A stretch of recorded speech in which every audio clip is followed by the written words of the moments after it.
Hi everybody, I'm Tom Tierney back here in the Sony Music Archives, and today we're back in the photo library here at Sony Music. This is the place where we keep all of our photos and images from our major labels, from RCA Victor, Jive, and Arista, and Columbia Records, and we're going to be talking specifically about Columbia today. You know, Columbia, it's been around since 1887, and it's always made all types of different music for all types of different consumers, but especially what it's been known for and what it's really specialized in for a long time has been New York City-based singer-songwriters, going back to Bob Dylan, Paul Simon, Laura Nyro, Bruce Springsteen, even all the way up to Jeff Buckley. It's always been kind of a specialty of what we do here, and one of the greatest New York-based singer-songwriters is, of course, Billy Joel, and I'm going to show you some of our really neat Billy Joel stuff today. We're going to start out by, I'm going to show you some shooting art. Now, I have to take you back to the days before Photoshop, and in the days of when we originally made our LPs, the way that the LPs were manufactured is we had this working art that album covers were made from. And here's an example of one of them. This you'll recognize as the album cover for the 1976 album Turnstiles, with this great photo of Billy in the Astor Place subway station downtown in New York. And the way that this was moved into the manufacturing of the LP is this photo was mounted on this heavy cardboard, and then the graphics were overlaid onto this image, the graphics that had the album title and the artist name, whatever, maybe the Columbia logo and the selection number was laid over this with transparencies. Then it was photographed, and after the color processing, you'd have your album cover. So this is the original material that was shot and used for the cover of Turnstiles back in '76. And next, right after Turnstiles, not right after because a couple albums ensued, but if we take you up to 1980, Billy Joel's album from the spring of 1980 was Glass Houses, and here is the original oversized cover of Glass Houses, uncropped, of course. The original cover was only about that. So this is a really big and really cool original piece of the art that created the cover of Glass Houses. And right next to it, we have, if you had the album and you remember it, we have the back cover, which is really cool. This great shot of Billy circa 1980 behind the broken glass. Again, this was the back cover, and if you remember, the back cover had all the songs and the credits and the copyright lines, but this is the original with the transparency over it.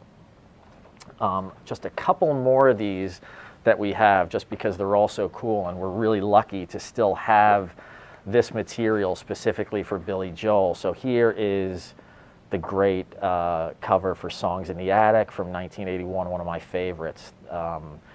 And this was a photograph of Billy that was then colored over and then shot along with the graphics to make the cover. Along with the cover, now if you remember Songs in the Attic, if you had it when it came out originally on vinyl, you remember that it had not only the front and the back cover, it had a great gatefold in the center of the album, and it also had a great inner sleeve and insert with lots of information about the songs and the bands and the concerts that were recorded for the album. This is the collage that was used in the center of the gatefold for Songs in the Attic, which is really great because it's got all these pictures of Joel when he was a young man, and also in bands, and all sorts of little memorabilia, little song titles, original scraps of paper. It's just a great thing. We're really, really lucky that this still exists, just because it's such a neat thing. One more piece of shooting art which I really love is the 1983 album of An Innocent Man. And it's always fun to see the pictures that were used on the album covers before they got cropped and before they got sort of touched up and had the graphics laid over them. And this is a great shot of Billy on a New York City stoop that was used on the cover of Innocent Man in a much more cropped way with graphics laid over it. So this is just another one of these real treasures that we have here in the archives. Now, one more thing before we go. Now, I wanted to show you some materials from the 1978 album 52nd Street, which was my favorite Billy Joel album. Came out in the fall of 1978. I remember having this under my Christmas tree at Christmas 1978 when I was 11 years old. And one thing about this album is that you'll notice that the back cover of the album has a picture of Billy that kind of looks like a Polaroid. And the inner sleeve of the album has Polaroids again of the band members. And right in the center there, Phil Ramone, the producer. Now, we lost Phil Ramone just this weekend.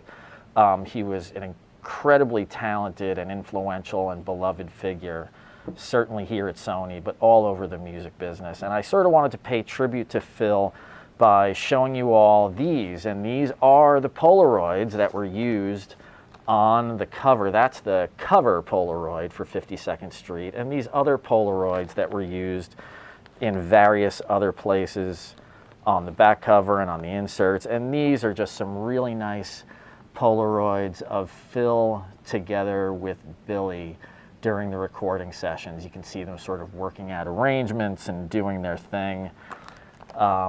So just a really sweet moment from the recording sessions for the great 52nd Street from 1978 featuring Billy Joel and Phil Ramone. So again, remembering Phil Ramone, and we have so much Billy Joel stuff that I'm sure we'll come back and look at more someday.